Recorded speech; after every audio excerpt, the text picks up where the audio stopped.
ada pertanyaan mengenai menjatuhkan kehormatan sahabat dan juga secara umum kehormatan seorang muslim. Bolehkah kita duduk mengambil ilmu dari seorang ustadz yang notabene juga mendakwahkan sunnah, tapi memang sebelumnya sering melakukan tahdzir ataupun menjatuhkan kehormatan kepada asatidzah lainnya ataupun kepada lembaga-lembaga dakwah dalam kajian-kajiannya. Namun karena sekarang ini mereka sudah tidak ada tahdzir lagi dari ceramahnya dan katanya juga sudah tidak seperti dulu lagi, yang mana mereka sudah rujuk dari kesalahan mereka dulu. Bahkan asatidzah kita juga ada beberapa yang mengisi di kajian di markaz mereka. Nah, sekali lagi yang menjadi pertanyaan, apakah boleh duduk di majelisnya dan merekomendasikannya kepada yang lain? Alhamdulillah wassalatu wassalamu ala Rasulillah. Asyhadu an la ilaha illallah wa asyhadu anna Muhammadan abduhu wa rasuluh. Allahumma shalli wa sallim wa barik.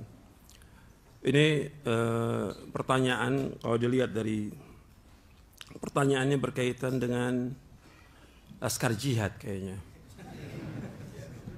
Dari pertanyaan itu berkaitan dengan laskar jihad. Ya, antum perlu ketahui juga bahwa laskar jihad ini didirikan oleh Ja'far Umar Thalib rahimahullah sejak 20 tahun yang lalu. Namanya laskar jihad. Dari nama ini udah nama yang bid'ah udah. Kemudian berkumpullah karena dia pengen jadi panglima gitu. Bikin laskar jihad untuk perang di mana? Ambon. Itu tahun 2000 itu. Kejadian tahun 2000. Tapi sebelumnya Ustaz Ja'far Umar Thalib ini rahimahullah sudah banyak mentahdzir semua orang. Jadi yang ada sekarang ini pasukannya yang ada ini. Gitu. Jadi sudah banyak mentahdzir. Semua orang ditahdzir, termasuk saya juga ditahdzir. Saya sahabat dekat dengan beliau dari mulai di pondok sampai keluar pondok. Sampai saya ngajar di Salatiga, Tengaran itu tahun 88 sampai tahun 92 sama beliau juga sama-sama. Sampai keluar, kemudian saya belajar di Syekh Utsaimin rahimahullah, kemudian saya pulang, saya ngajar juga di pondoknya di Jogja, Sunnah. Di antara murid-muridnya itu yang sekarang itu yang jelaskan jihad seperti Zulkarnain, Muhammad Sunusi itu tahun 94 tuh, 95 itu dulu belajar sama saya. Masih banyak lagi itu. Puluhan udah yang belajar. Tapi di situ udah mulai mentahdzir, dan saya ingatkan tentang tahdzir ini bukan baru, dari mulai di Tengaran Salatiga sampai juga di Jogja. Saya kurang lebih 2 tahun yang ngajar di sana. Sampai 96 sampai datangnya Syekh Ali Hasan rahimahullah mendamaikan, tapi terus mulai tahdzir terus sampai dirikan laskar jihad. Kalau lihat, tapi tetap menisbatkan kepada salaf ini, kelompok ini. Dan kemudian mereka bikin laskar bawa senjata, yang pertama kali demo di depan istana, ya mereka pertama kali. Bawa pedang. Pertama kali nisbat kepada salaf. Apa salaf ada yang demo kepada penguasa? Enggak ada. Ini tahun 2000. Waktu itu presidennya Abdurrahman Wahid. Ini antum perhatikan, udah demo. Kemudian berangkat ke Maluku, ke Ambon untuk jihad. Bukan jihad, gak boleh. Kemudian teman-teman waktu itu nanya kepada Syekh Muhammad bin Shalih Utsaimin rahimahullah. Kira-kira 1 bulan atau 2 bulan menjelang beliau meninggal. Karena tahun itu beliau meninggal, Syekh Utsaimin. Dikirim surat oleh Syekh bahwa ini bukan jihad, bukan, kata Syekh. Bukan jihad. Tapi ini kewajibannya ulil amri. Perselisihan yang terjadi antara orang-orang Nasrani dan umat Islam di Ambon, itu kewajibannya siapa? Penguasa. Kita bantu boleh, tapi menyatakan jihad tidak boleh. Masih belum puas, saya kemudian berangkat. Saya dengan Ustadz Abdurrahman At-Tamimi ke masyayikh untuk menanyakan apa benar ini jihad yang dimaksud, jihad Islam yang kita harus berperang. Saya berangkat ke Yordan dan juga ke Saudi Arabia untuk menanyakan kepada masyayikh dan ulama di sana. Semua jawabannya sama seperti Syekh Utsaimin rahimahullah. Saya ketemu dengan Syekh Ali Hasan rahimahullah, Syekh Salim Al-Hilali, kemudian saya ketemu dengan Syekh Abdul Muhsin Al-Abad, Syekh Rabi Al-Wad, dan yang lain banyak loh sudah saya ketemu. Menanyakan tentang masalah bahwa ini fitnah dan itu bukan jihad. Dan ini terus mereka lakukan sempat setahun atau 2 tahun begitu, kemudian pulang mereka bubar. Tapi tetap fikroh mereka kuat karena syubhat sudah masuk kan di kepalanya. Syubhat untuk mentahdir, syubhat untuk segala macam itu kuat. Makanya dikatakan oleh para ulama, syubhat kalau sudah masuk tidak akan keluar lagi. Sampai kapan? Sampai hari kiamat. Syubhat, kata para ulama, kalau sudah masuk itu nggak akan keluar sampai hari kiamat. Jadi yang ada di kepala mereka itu, yang mereka tahdir seperti saya, Ustaz Hakim dan segala macam, itu udah bagi mereka apa? Sesat sudah semua. Itu bagi mereka.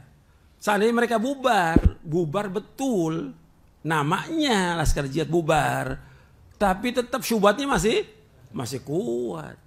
Ratusan orang yang jadi murid saya itu nggak pernah ketemu lagi udah.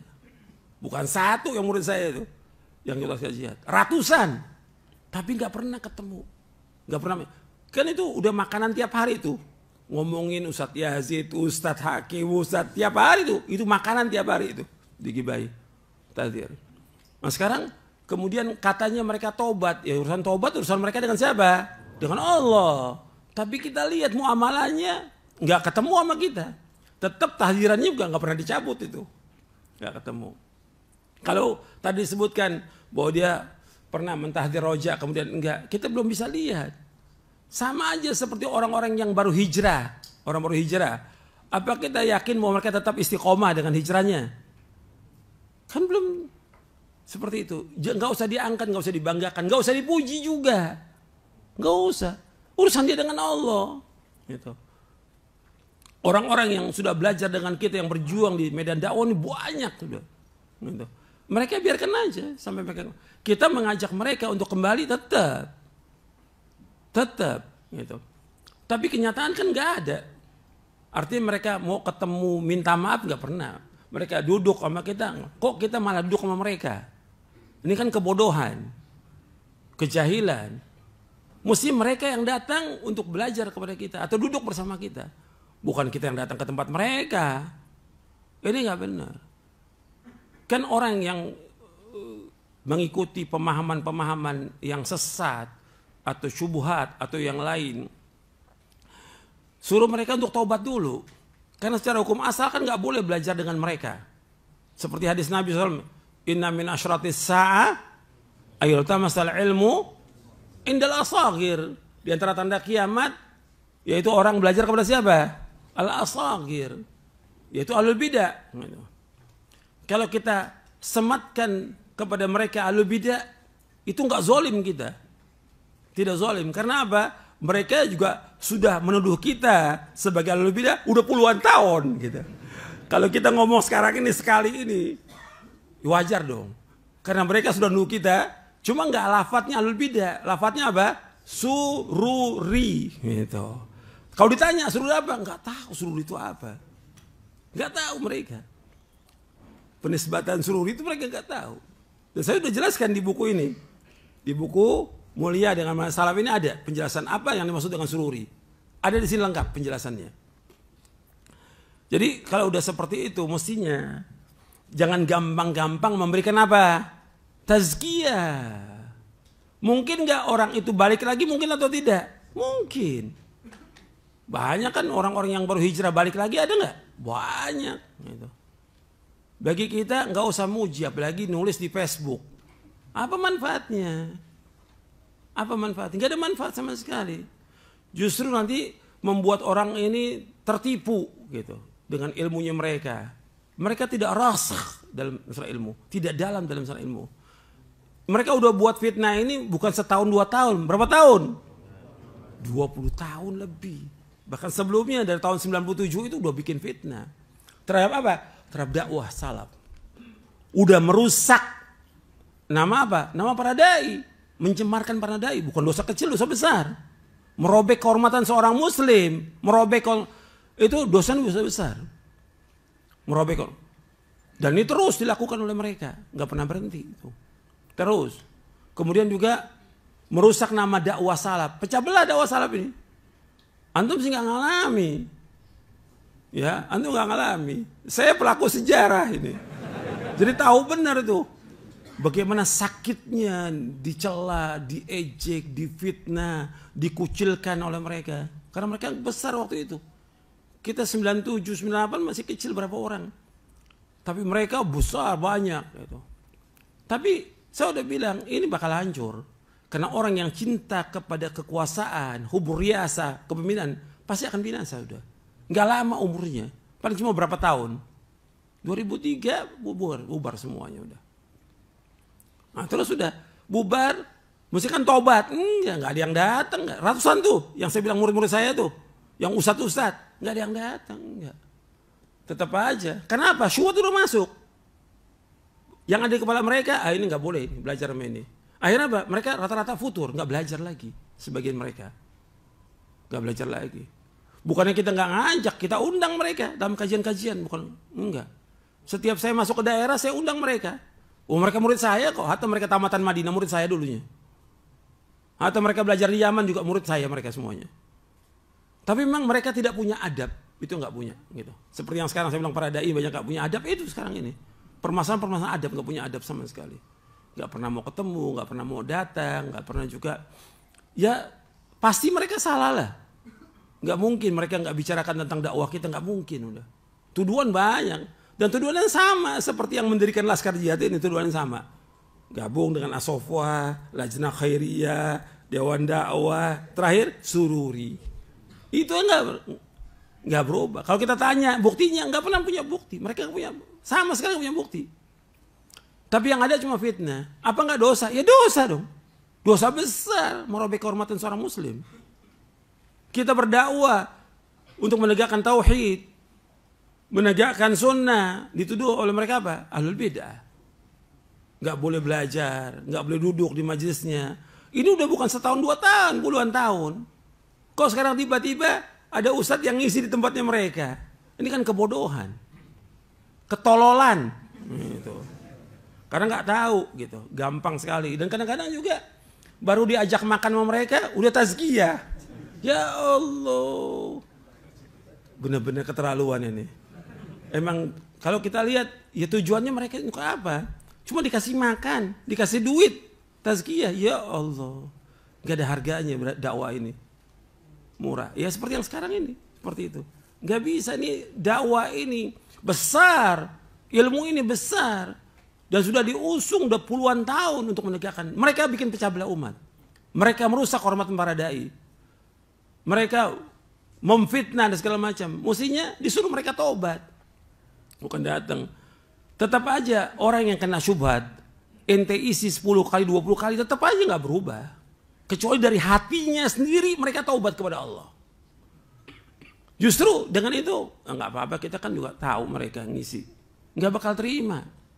Karena mereka biasanya orang-orang begitu itu, apakah kelompok itu ahlul bidah, atau takfiri, atau jamaah tahdzir. Saya dulu bilang, ini di buku saya ini yang belum ada di sini, jamaah tahdzir. Satu udah ada sih, JT, jamaah tabligh udah ada di sini, tapi tahdzir belum ada. Gitu.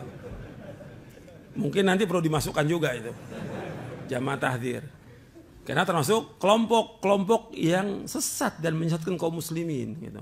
Meskipun mereka mengakui bahwa mereka mengikuti dakwah salafiyah. Jadi apa yang dilakukan oleh sebagian ustadz datang kepada sana, itu nggak benar, tidak benar. Jadi jangan datang, kita bikin pengajian di tempat kita, dia mau datang silakan. Mau datang silakan. Tapi kita datang ke tempat jangan, membesarkan dan fitnah buat dakwah salaf nantinya. Dan fitnah buat orang-orang awam. Betul kita datang. Ketika kita datang, murid kita ikut datang atau tidak? Datang. Yang baru-baru ngaji, lihat, oh Ustaz ngisi situ. Semua ikut kan? Kita ngisi cuma sekali, murid kita ikut kajian berapa kali? Ratusan kali. Iya tidak? Kalau akalnya waras. Gitu. Ketika kita ngisi sekali, tujuan mereka apa? Supaya murid kita yang sekian banyak ini datang ke situ. Datang betul.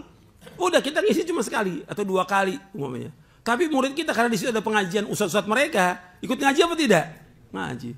Dapat banyak jamaah mereka. Mestinya enggak begitu. Jangan sekali-kali atau gampang-gampang memberikan tazkiyah kepada orang atau jamaah atau kelompok, jangan. Kita harus wara, takwa kepada Allah. Kita enggak tahu tentang akibat. Dan yang sekarang ini kalau kita lihat sekarang ini, para yang ada ini tidak tahu dan tidak belajar tentang fikul ma'alat. Akibatnya gimana gitu. Seperti waktu saya bicara banyak lah tentang dakwah ini. Apa akibatnya? Pasti ada akibat, nggak mungkin enggak. Waktu dulu pembahasan tentang pemilu, saya bilang, antum jangan ikut-ikut. Di sini udah urusannya urusan banyak kaum muslimin, antum jangan ikut di dalam. Jangan ikut ngomong, udah diam aja sudah sebagai rakyat. Gitu. Diam aja udah. Terserah orang mau milih atau nggak milih, jangan ikut campur dan jangan ngomong. Udah. Karena apa? Nanti akan bahaya, akibatnya bahaya nanti. Ketika udah dia berkelompok milih, nah itu bahaya sudah. Dan ini terjadi, kita ingatkan. Belum lagi tentang sholat tetap berjamaah atau musibah, endemi segala macam tetap di masjid rapat safnya. Ini nggak sholat di rumah. Akibatnya apa? Banyak yang nggak sholat sampai sekarang, nggak ke masjid sampai sekarang.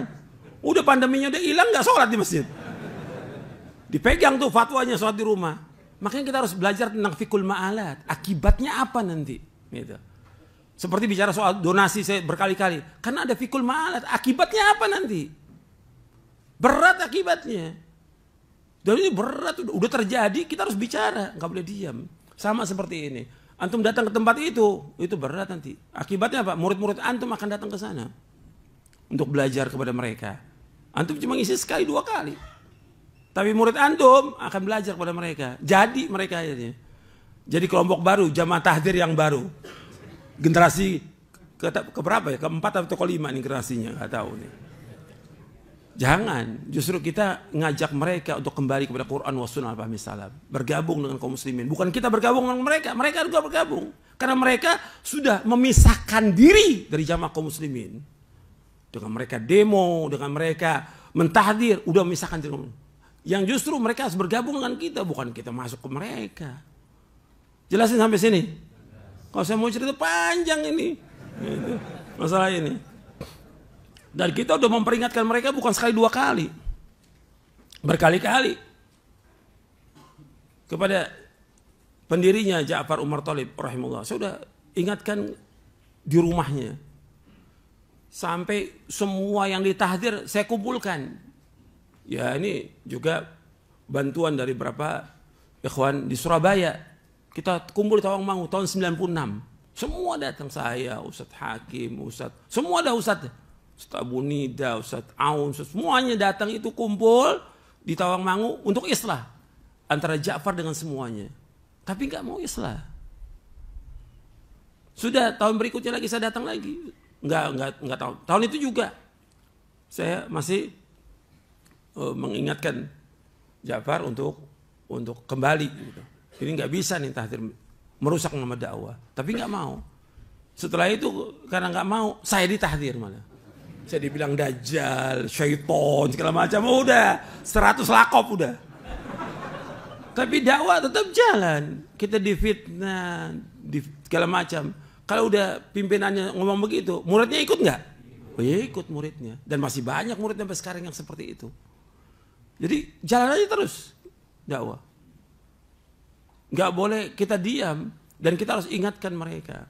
Tapi jangan kemudian kita gampang-gampang memberi tazkiyah. Ini merusak nama dakwah salaf ini yang seperti ini. Menyebutkan nama-nama orang yang juga di Facebook. Aduh apa? Nggak ada manfaat sama sekali.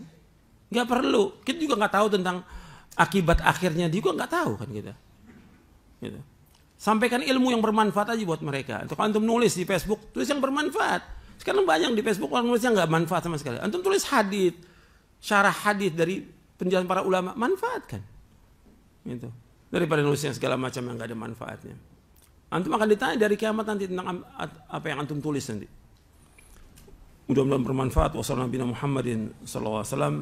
Subhanakallahumma bihamdik asyhadu an la ilaha illa anta astaghfiruka wa atubu ilaik. Assalamualaikum warahmatullahi wabarakatuh.